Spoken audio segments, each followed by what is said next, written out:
যদি ধানের শীষ নিয়ে নির্বাচন করতাম, আমি যদি পরাজিত হতাম, আমি আত্মহত্যা করতাম। এই ধারাবাহিক শুনে ধানের শীষ নিয়ে আপনারা পাশ করতে পারেন নাই, আবার লম্বা লম্বা কথা বলেন আপনারা বিএনপি করেন।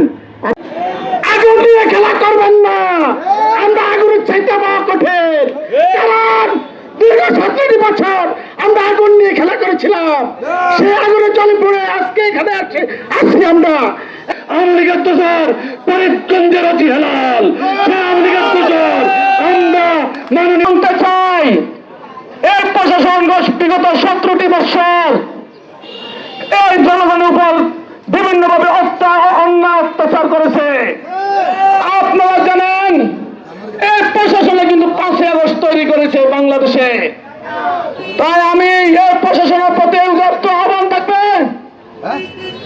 আপনারা 17টি বছর যেভাবে এই জনগণের উপর অন্যায় অত্যাচার করেছেন সেগুলি বাদ দিয়ে আপনারা সঠিক পথে চলে আসেন এবং যে মামলা করেছে আমাদের বিরুদ্ধে সে পুরো আওয়ামী লীগের সদস্য, সেই সুরেশ্বর আওয়ামী লীগের কথা এখনো কিন্তু প্রশাসন শুনতেছে।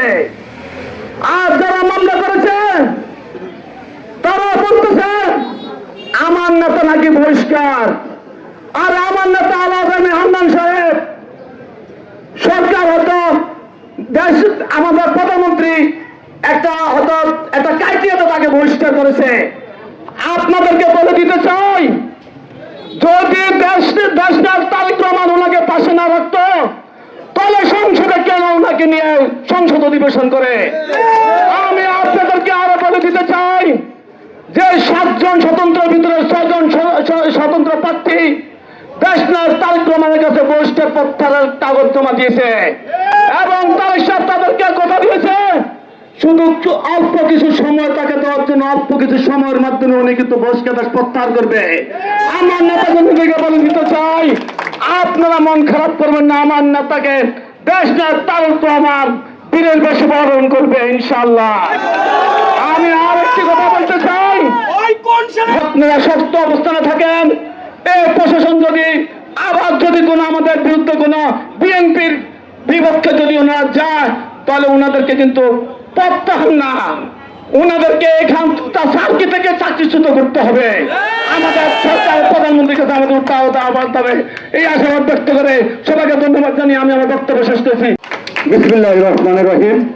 প্রিয় নেতৃবৃন্দ, বরাকান্ত হৃদয় নিয়ে আজকে আপনাদের সামনে দাঁড়িয়েছি।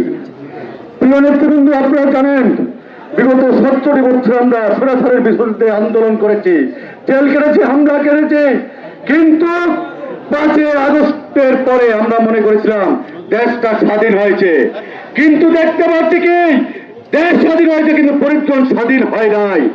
আপনারা জানেন গত 31শে মে রোজ রোববার আমরা শহীদ প্রেসিডেন্ট জিয়াউর রহমানের শাহাদাত বার্ষিকী উপলক্ষে মিলাদ ও দোয়ার মাহফিলের আয়োজন করতেছিলাম। সেখানে প্রধান অতিথি ছিল চাঁদপুর চাল পরিকেন্দ্রের মাটি ও মানুষের নেতা আলাজাবে হান্নান শাহ। সেইখানে আপনারা জানেন বিগত দিনের যারা বিএনপিকে গ্রুপিং করে রেখেছে, বিএনপিকে আওয়ামী লীগ দ্বারা লাঞ্ছিত করেছে, সেই লায়ন হারুনের সন্ত্রাসী বাহিনী দিয়ে বিস্ফোরক ককটেল বিস্ফোরণ করেছিল। কিন্তু আপনারা যারা ওইখানে আমার সম্মুখে যে সাংবাদিক ভাইয়েরা ছিলেন, আপনারাও ছিলেন, প্রশাসন ছিলেন, একটা উপজেলা কমপ্লেক্সের ভিতরে কিভাবে ককটেল বিস্ফোরণ হয় আমি জানি না, পুলিশ প্রশাসনের সামনে।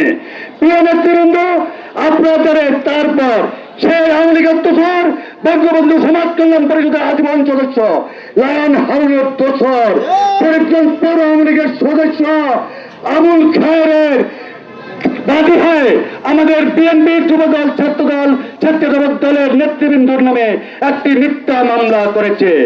আপনারা জানে খুশি হবেন সেই মামলাটি কে গ্রহণ করেছিল জানেন? আওয়ামী লীগের দোসর ফরিদগঞ্জের অতি হেলাল।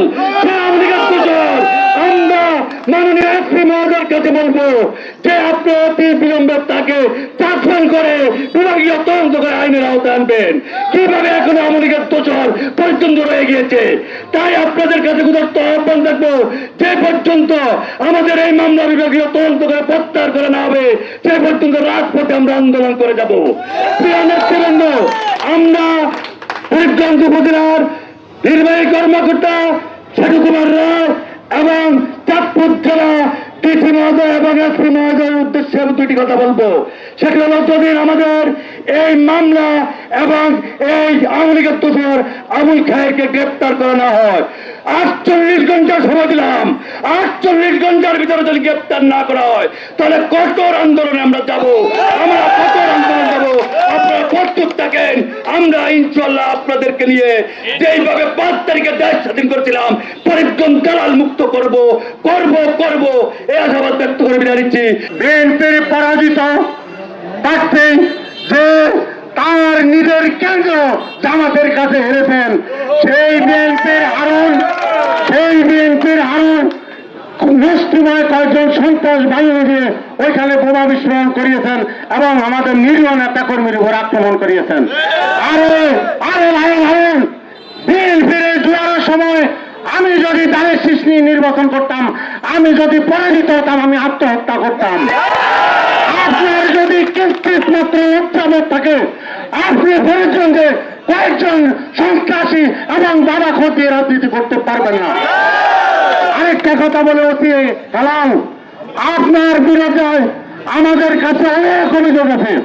আপনি যেখানে যেখানে চাকরি করেছেন, আপনি অনেক নিরীহ বিএনপি নেতা কর্মীদেরকে গুলি করেছেন।